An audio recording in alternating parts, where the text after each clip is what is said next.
Hi, I'm actor Ian Champion, and welcome to History of Horror Cinema, my personal podcast tour of the good, bad, and the ugly of horror movie history. If you like what you hear, please don't forget to hit subscribe. Vincent Price, surprising facts about America's King of Horror. When we horror fans talk about the gentleman of horror, there is a particular foursome that spring to mind: Peter Cushing, Sir Christopher Lee, Boris Karloff, and Vincent Price. All four were known for bringing distinguished, cultured personas to their films. Even when the material was clearly beneath them, their presence elevated the project. Audiences were assured that they were in the safe, manicured hands of gentlemen who channeled debonair evil with committed relish, offset by a healthy sense of humor they all shared about their work and good fortune.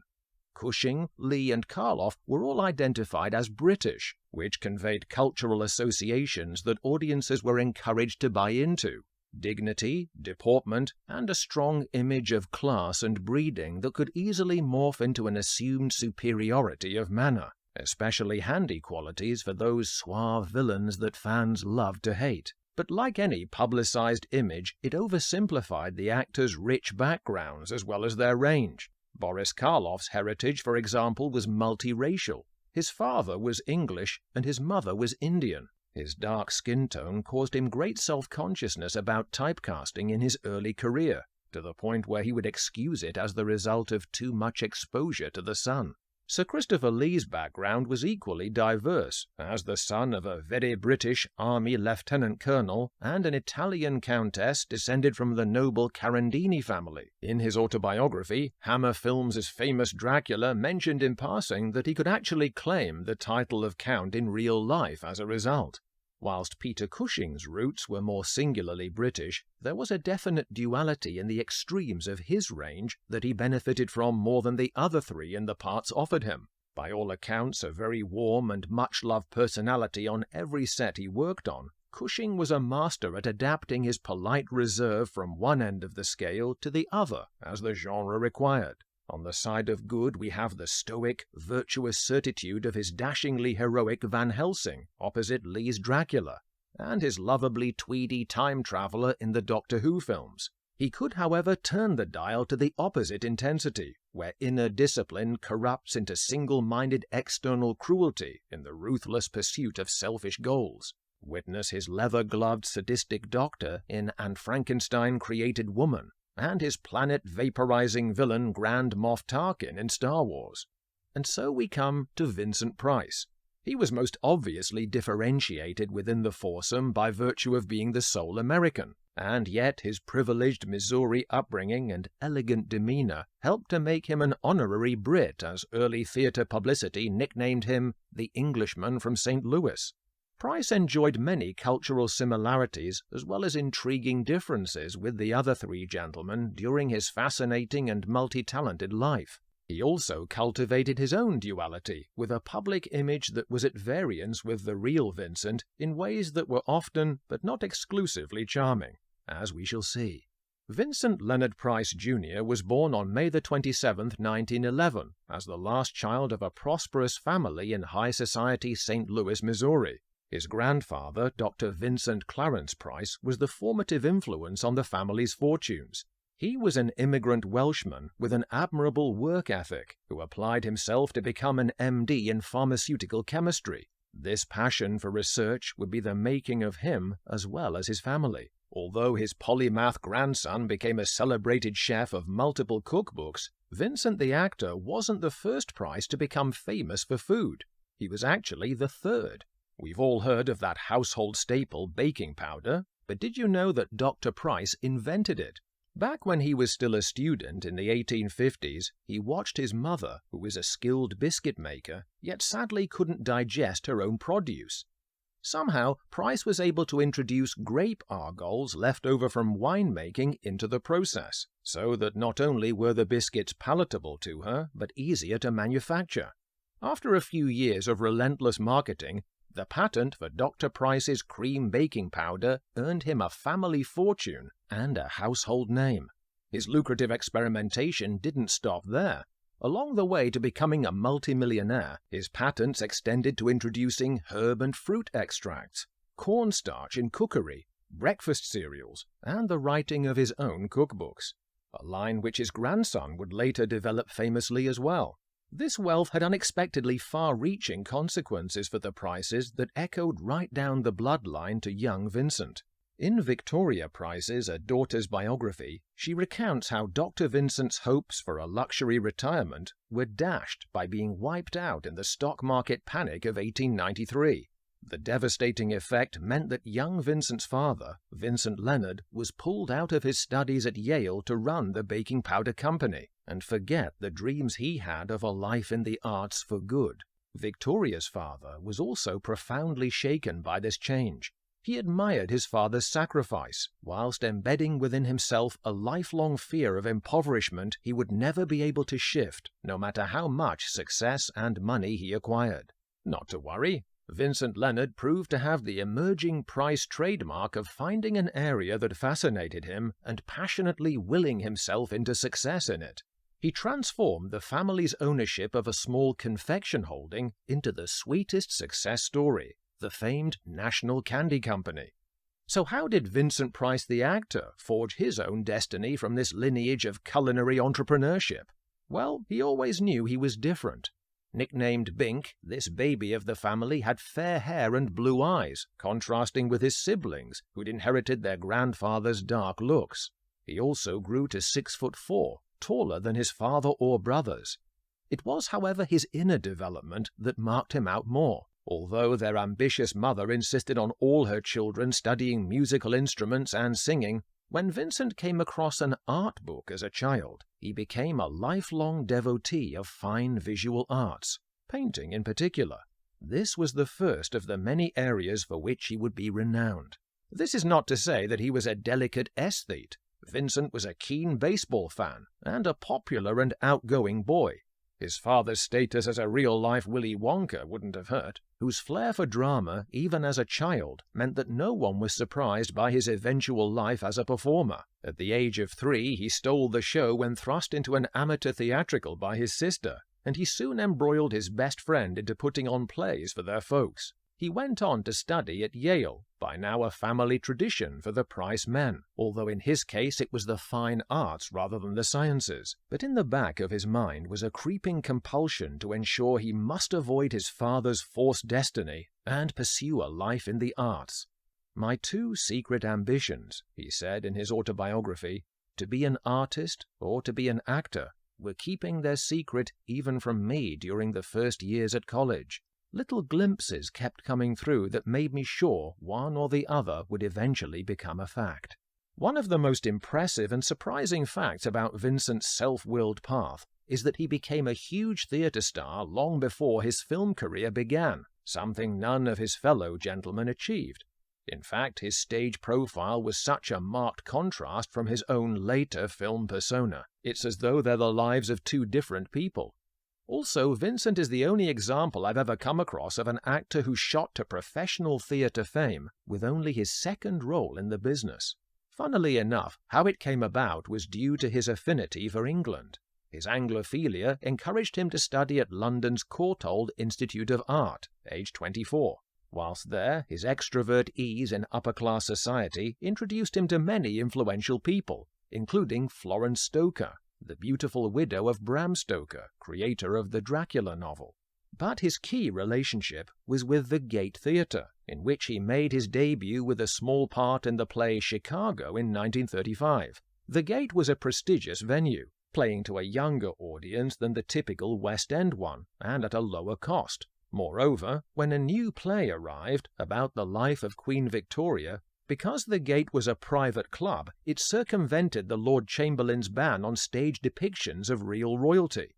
This was a lucky break. When producer Norman Marshall was casting for a young Prince Albert, Vincent Price was on hand bearing an uncanny physical likeness and an authentic German accent picked up from his European art travels.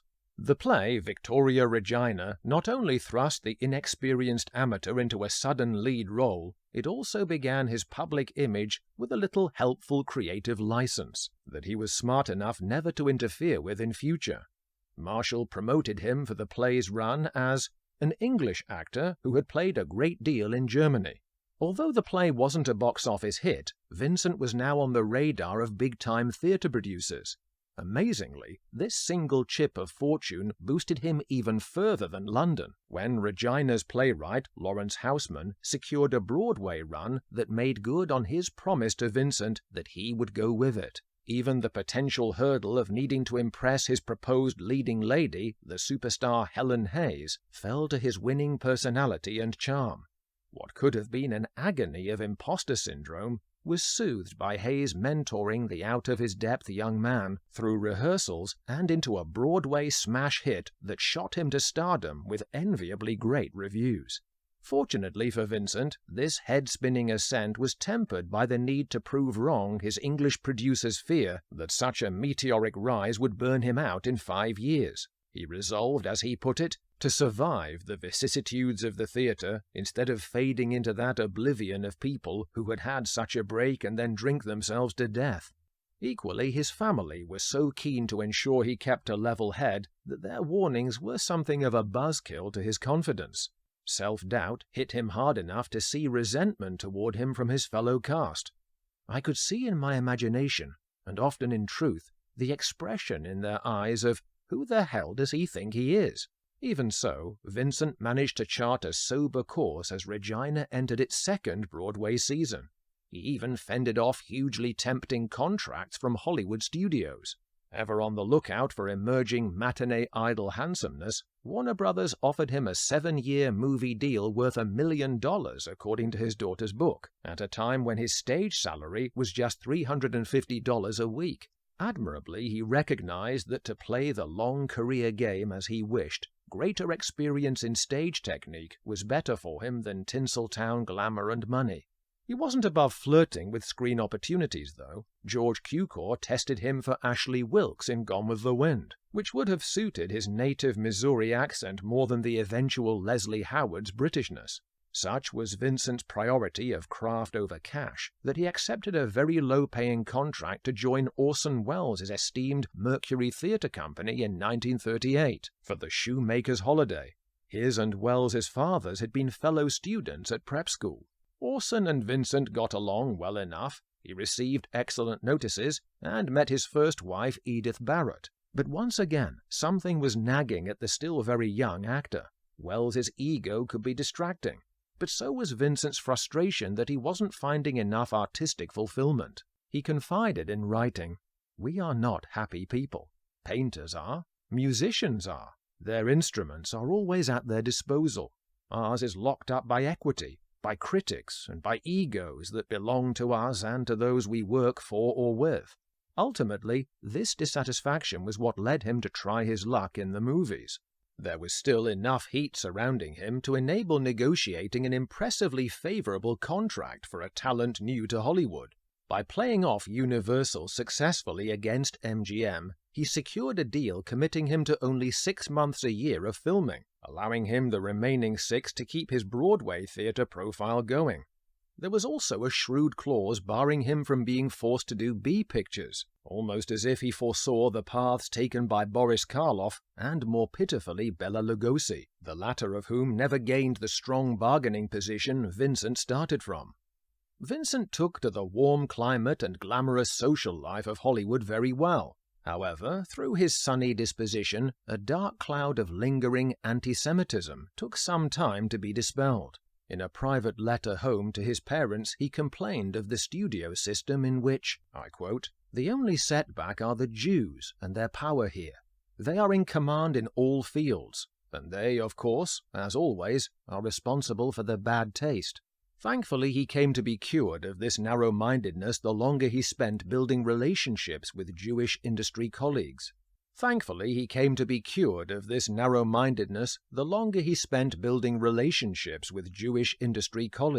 Going on to be acclaimed and awarded for his support of their causes. Although Vincent had the relative security of a studio contract, he never grew complacent. Universal had positioned him as their resident romantic leading man, beginning with the comedy Service Deluxe. Yet he yearned to be taken more seriously as a character actor.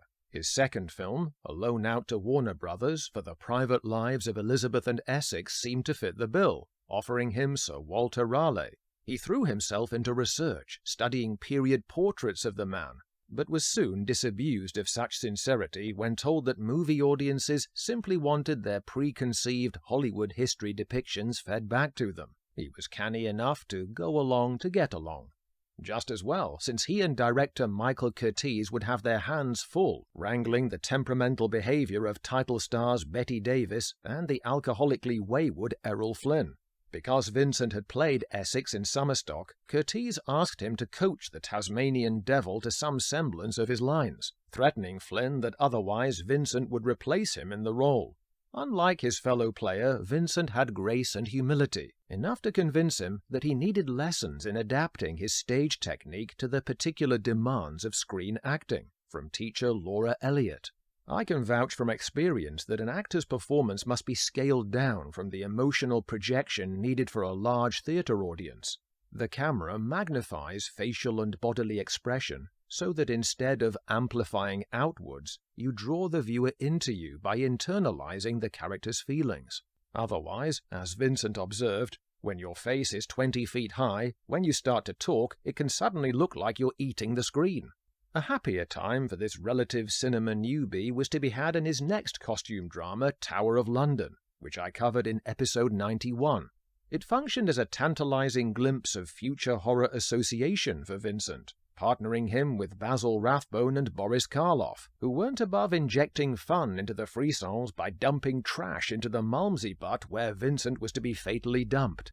There were several other opportunities that brought Vincent closer to his horror destiny. One he took in his stride was the chance to work with James Frankenstein Whale on the Jungle Explorer potboiler Green Hell.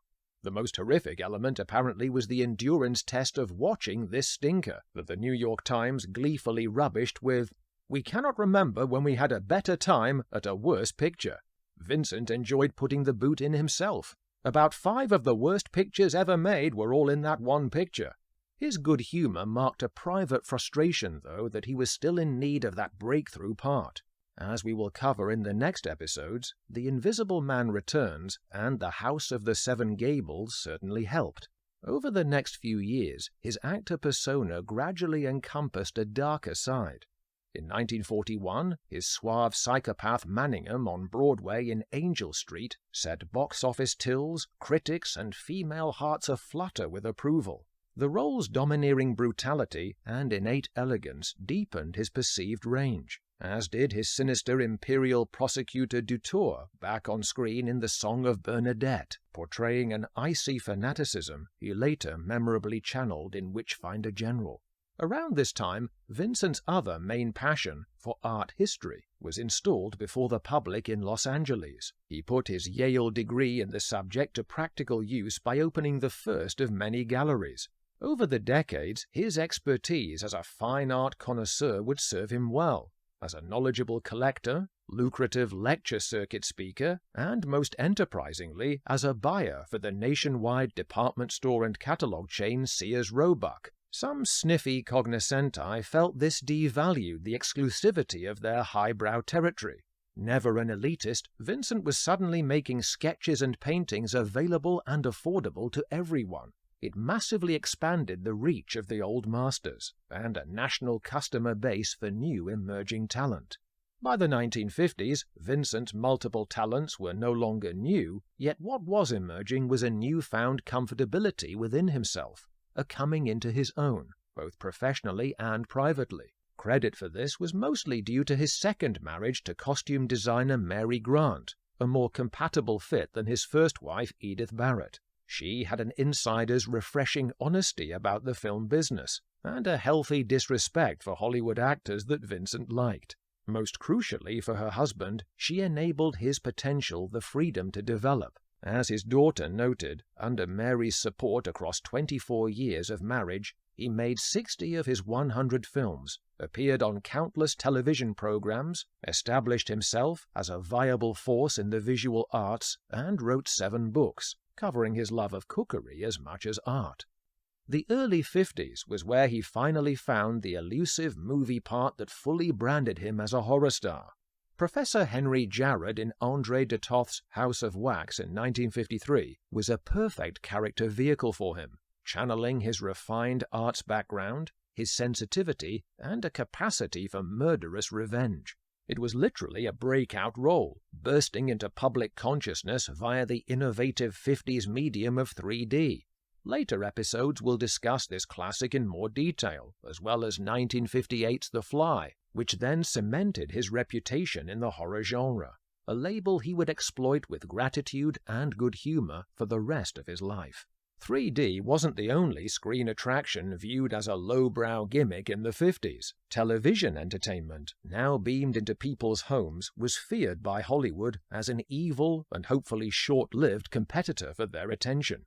In a bid to stave off its encroachment, studios banned TV sets from being depicted in movie characters' homes, and threw any uniquely cinematic technology they could in the public's face, from VistaVision to CinemaScope. Some actors regarded TV as a lowbrow line of work, much as the previous generation did when motion pictures were invented. Once again, Vincent was unafraid to be an early adopter of the new wave. By 1950, he had already racked up over 200 TV credits across live televised drama and quiz shows. He also had no problems in appearing to be himself as a television personality, something not every actor was comfortable with. Possibly his happy home life put him at ease in his own skin. Even his unfortunate involvement in the quiz show scandal of 1957, which I covered in episode 103, didn't dampen his enthusiasm for the small screen. In fact, his TV work earned him a second star on the Hollywood Walk of Fame.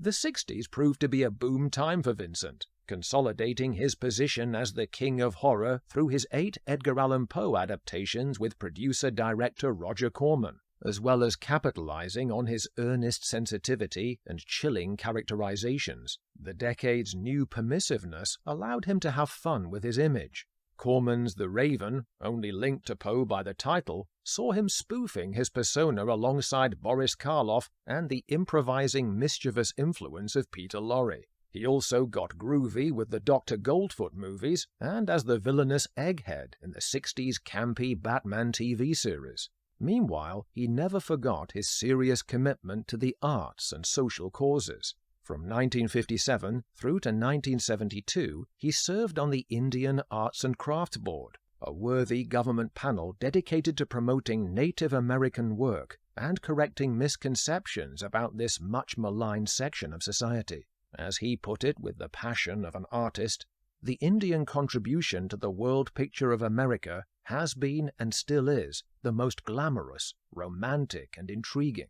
The same sentiment could be applied to his own life. Across his versatile career and wide spectrum of interests till his death in 1993, Vincent Price was a man who loved life without imposing limits on its reach. His daughter Victoria best summed up his contradictions and his inability to be contained. He was a gourmet chef who enjoyed nothing more than a hot dog at a baseball game, a trained stage actor who made commercials for bathroom tile cleaner, and a respected art historian who sold art for a department store. It's equally endearing to discover that this most immaculately elegant of public figures would in private often be stopped by his wife about to leave the house in scruffy jeans and a rumpled shirt. He was simply too busy embodying life to be concerned with how his image appeared to others. Thanks for listening. If you like what you hear, please don't forget to hit subscribe.